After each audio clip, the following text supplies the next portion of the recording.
It's preseason poll season, so we got another one to look at here. The JP poll coming from Josh Pate's College Football Show. I like to break this one down usually because it's one of the most divisive polls I see on the internet, a large part of which I think comes from the fact that people misunderstand what this poll even is.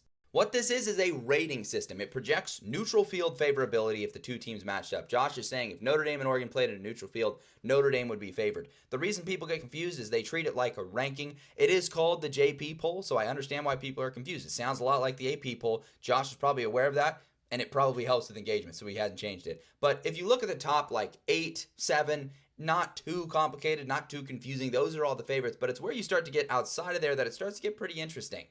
Seeing a pair of teams like Florida and Oklahoma on here that play extremely grueling schedules, but Josh is straight up saying he thinks those are two of the top 10 teams in the country. Miami also projected pretty high. I'm surprised to see LSU behind those teams initially. I personally have LSU ranked a lot higher, and I would probably rate them a lot higher as well. But just saying he thinks Oklahoma and Florida would be favored over LSU tomorrow, which is a bit surprising for me to hear, but you've got just a bunch of SEC teams packed in here, and then you finish it out with the only Big 12 team on this list with Kansas State at 19, who he's saying would be favored just narrowly over SMU, but would be an underdog to any of those other SEC teams that were listed.